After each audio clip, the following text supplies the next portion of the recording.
Hi everyone, welcome back to my channel and thank you so much for joining me today. So today I'm going to be talking about assessment and giving you some of my thoughts about how we can collect evidence of student learning. So if you're interested in this topic, then please keep on watching. Okay, so today I'm going to be talking about assessment and reframing that word assessment as collecting evidence of student learning.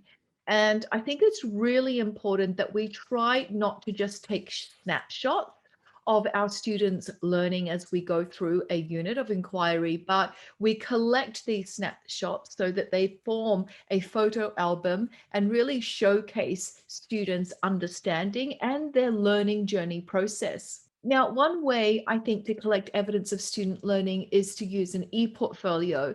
And I have discussed the idea of an e-portfolio before, which is what I've introduced to some of my students that I teach. And I'll just put a link of the video just here in case you would like to have a look at some of the different features of an e-portfolio.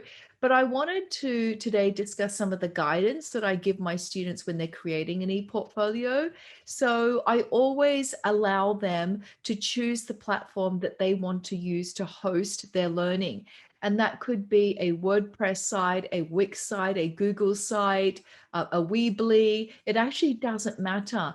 And I think our students are probably a lot more familiar with the different websites as well. And so allowing them to choose, I think, gives them a little bit more agency and ownership. I know that a lot of schools are Google Apps for Education schools, and so you might just want to encourage your students to stick to one platform and create a Google site to showcase their learning.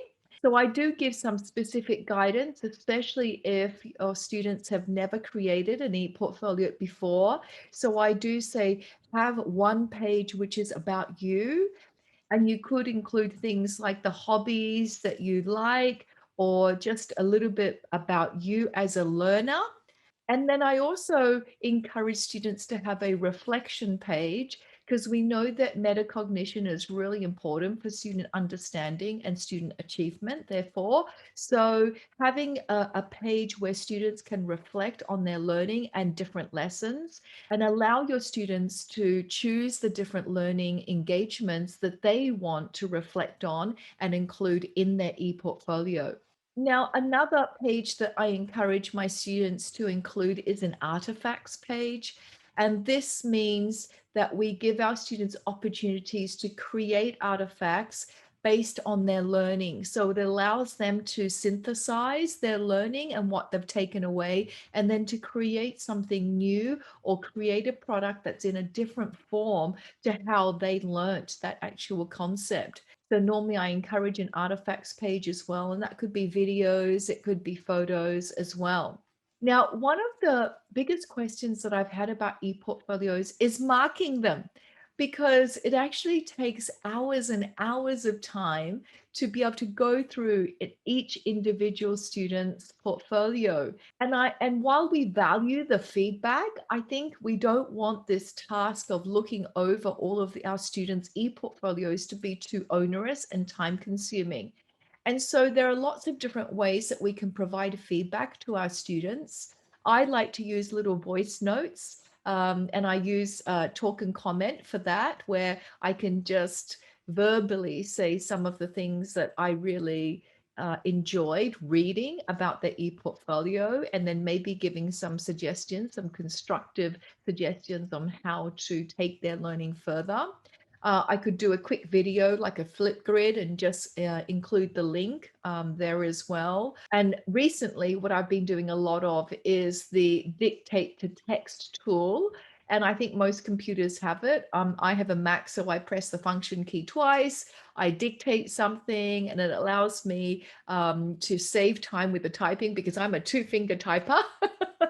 And so it saves me a lot of time just doing the dictate to text tool and using that tool as well. Now, as well as me providing the feedback to my students, I think it's also very valuable for our students to give each other feedback. So I've been asking my students to volunteer to share their portfolio with the rest of the class in a 5-minute presentation. I normally ask a couple of students every lesson just to showcase their learning and their e-portfolio, and then students can ask questions or make comments.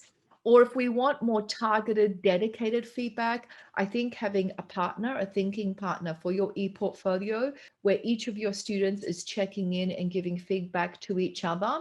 And you could probably provide some time and space for that in a lesson where everyone is plugged it up and each student is giving feedback to each other about their e-portfolio and asking questions.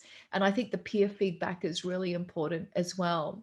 Now, I know that quite a few schools are introducing this idea of the knee portfolio. So I would love to hear your experiences, your advice on how to actually encourage our students to showcase their learning in this way.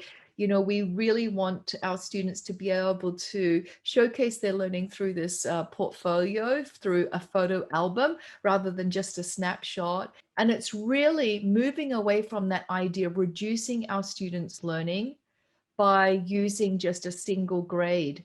I think that student learning is exciting, it's multifaceted, and we want to be able to give students the opportunity to show their learning and their learning journey as well as their mistakes. So thank you so much for watching today, and I hope to see you next week.